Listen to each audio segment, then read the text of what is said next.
IRAC norms യുക്തിപൂർവമായ മാനദണ്ഡങ്ങൾ.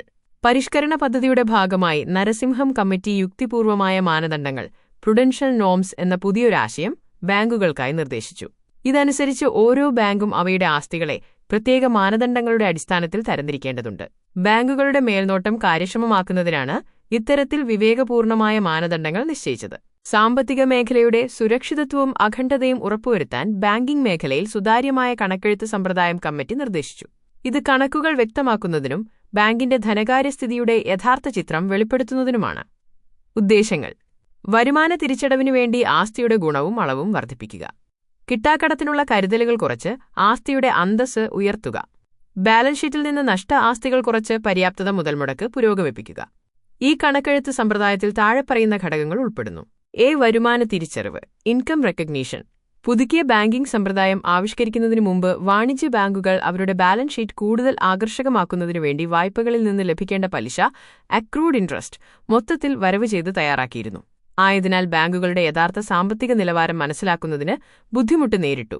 എന്നാൽ Prudential norms അനുസരിച്ച് വായ്പകളിൽ നിന്ന് പിരിഞ്ഞുകിട്ടുന്ന യഥാർത്ഥ പലിശ മാത്രമേ വരുമാനമായി കണക്കാക്കാൻ വ്യവസ്ഥയുള്ളൂ. വരുമാനം ആവിർഭവിച്ചതുകൊണ്ടുമാത്രം അതിനെ ബാങ്കിന്റെ വരുമാനമായി അംഗീകരിക്കാൻ കഴിയില്ല. വരുമാനം ബാങ്കിന്റെ കയ്യിൽ വന്നാൽ മാത്രമേ അതിനെ യഥാർത്ഥ വരുമാനമായി കണക്കാക്കാൻ വ്യവസ്ഥയുള്ളൂ. ഇതിലൂടെ ബാങ്കിന്റെ യഥാർത്ഥ വരുമാനവും സാമ്പത്തിക ഭദ്രതയും മനസ്സിലാക്കാൻ കഴിയുന്നു. മുതലുകളുടെ തരംതിരിക്കൽ, ആസ്തി വിഭജനം, ആസറ്റ് ക്ലാസിഫിക്കേഷൻ. ഒരു ബാങ്കിന്റെ പ്രധാന മുതലുകൾ ആസ്തികൾ, വായ്പ വിതരണം ചെയ്യുമ്പോൾ ലഭ്യമായ ജാമ്യവസ്തുക്കൾ, കൈവശമുള്ള പണം, നിക്ഷേപമിച്ചം മുതലായവയാണ്. എന്നാൽ പുതിയ നിർദ്ദേശങ്ങൾ വായ്പാ മുതലുകളെക്കുറിച്ചാണ് പ്രതിപാദിച്ചിട്ടുള്ളത്. വായ്പാ മുതലുകൾ അവയുടെ തിരിച്ചടവ് സ്വഭാവം പരിഗണിച്ച് ക്രിയാത്മക മുതലുകൾ പെർഫോമിംഗ് ആസറ്റ് സക്രിയ മുതലുകളെന്നും നിഷ്ക്രിയ മുതലുകളെന്നും രണ്ടായി തരംതിരിക്കുന്നു. വകയിരുത്തൽ പ്രൊവിഷനിംഗ്. നിലവാരം കുറഞ്ഞ ആസ്തികളും സംശയാസ്പദ ആസ്തികളും നഷ്ട ആസ്തികളും ബാങ്കിൽ നിലനിർത്തുന്ന കാലത്തോളം അവ ബാങ്കിനെ വരുമാനമായി വരുന്ന കാര്യത്തിൽ ആശങ്ക നിലനിൽക്കുന്നതിനാൽ ബാങ്കർ ആവശ്യമായ തുക കരുതലായി നിലനിർത്തണം. ഈ പ്രക്രിയയാണ് വകയിരുത്തൽ. ഇത്തരം വകയിരുത്തലിനു വേണ്ടി വായ്പാ മുതലുകളെ 4 ആയി തരംതിരിച്ചിട്ടുണ്ട്. നിലവാരമുള്ള മുതലുകൾ സ്റ്റാൻഡേർഡ് ആസറ്റ്. ബാങ്കുകളിൽ വായ്പാ മുതലും പലിശയും ഗഡുക്കളായി കൃത്യമായി തിരിച്ചടവുള്ള ആസ്തികളാണിവ. ഇവ ബാങ്കുകളെ സംബന്ധിച്ചിടത്തോളം നഷ്ടസാധ്യതയില്ലാത്ത മുതലുകളാണ്. ബാങ്കുകൾക്ക് ഇത്തരം മുതലുകളിൽ നിന്ന് സ്ഥിരമായി വരുമാനം ലഭിക്കുന്നു. സാധാരണ രീതിയിൽ ബാങ്കുകൾക്ക് യാതൊരു പ്രശ്നവും സൃഷ്ടിക്കാത്ത വായ്പകളാണിവ. നിലവാരം കുറഞ്ഞ ആസ്തികൾ സബ്സ്റ്റാൻഡേർഡ് അസറ്റ്. 90 ദിവസത്തിനുള്ളിൽ മുതലോ പലിശയോ ഗഡുക്കളായി തിരിച്ചടയ്ക്കാതെ ശേഷിക്കുന്ന വായ്പകളാണിവ. RBIയുടെ നിബന്ധനയാണിത്.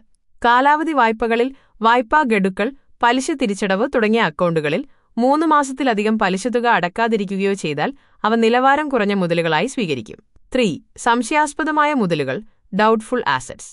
വായ്പയോ അഡ്വാൻസുകളോ 3 മാസത്തിലധികരിച്ച് നിഷ്ക്രിയ ആസ്തികളായി തുടർന്നാൽ അവയെ സംശയാസ്പദമായ മുതലുകൾ എന്ന് വിളിക്കാം. ഇവിടെ ബാങ്കുകളെ സംബന്ധിച്ചിടത്തോളം വായ്പ തിരിച്ചടവ് വളരെ സംശയത്തിലാണ്. ഇത്തരം മുതലുകളെ 3 രീതിയിൽ വിഭജിക്കാം. കാറ്റഗറി D1 1 വർഷം വരെ, D2 1 വർഷം മുതൽ 3 വർഷം വരെ, D3 3 വർഷത്തിനു മുകളിൽ. നഷ്ടമുതലുകൾ ലോസ് ആസറ്റ്. തിരിച്ചടവ് തീർത്തും അസാധ്യമെന്ന് കരുതേണ്ട വായ്പകളെ നഷ്ടോത്തര മുതലുകൾ എന്ന് വിളിക്കാം.